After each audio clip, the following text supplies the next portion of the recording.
เอาดูนาทุกคนมื้อนี้เราสิมาเอางัวออกเนาะงัวเรามีหาตัวปะเดี๋ยวออกกันเลยตามมาแ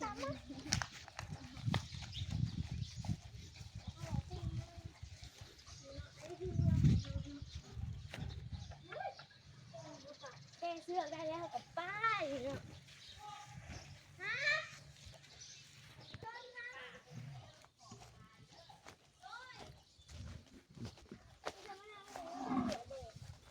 นี่พี่น้องตัวใหญ่นี่พี่น้องตัวนี้จ้อยงัวหลังจากเกลือเป็ดแล้วก็มาเอางัวออกพี่น้องทุกคนปล่อยไปแล้ว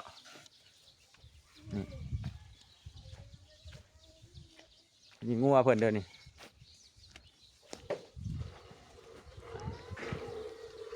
นิ้วหน่าย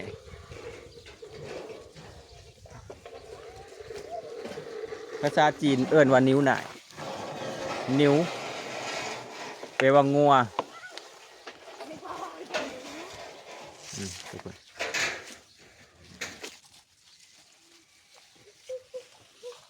เอาขึ้นนั่นน่ะ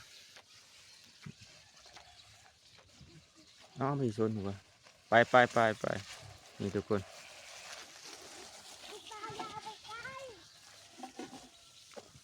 ผูกแถวนี้เหรอวะ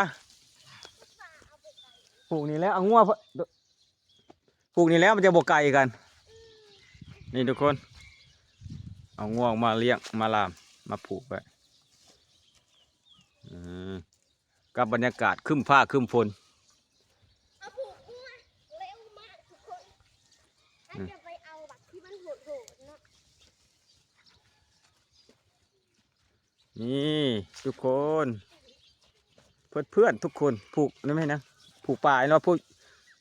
โอ้ยผูกสัตว์นะผูกหญ้าหรอวะผูกชุดเสื้อนี่ทุกคนผูกงัวล่ามงัวก็เป็นเลย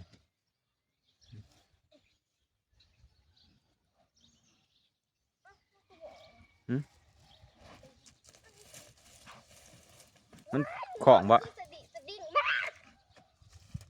เอามาสิชนเอามันมีลูกมันชนได้นี่ทุกคนมาเป็นไงคือบอก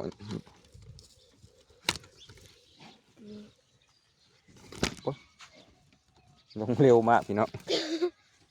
สปีดเกิดขึ้นเร็วมากเพิ่นจะไปสวยเนาะ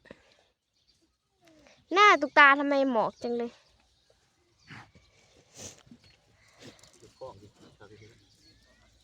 เพิ่นก็สวยแกะหัวเนาะหน้าเพิ่นก็ติบใจ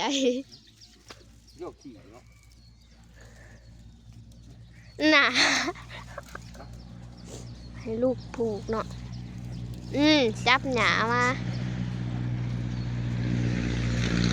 กับผูกงัวเลยเนาะ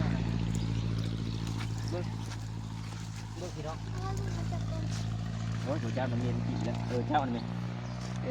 ถูกงัวนะกับผูกงัวเนาะถูกงัวสิเนาะ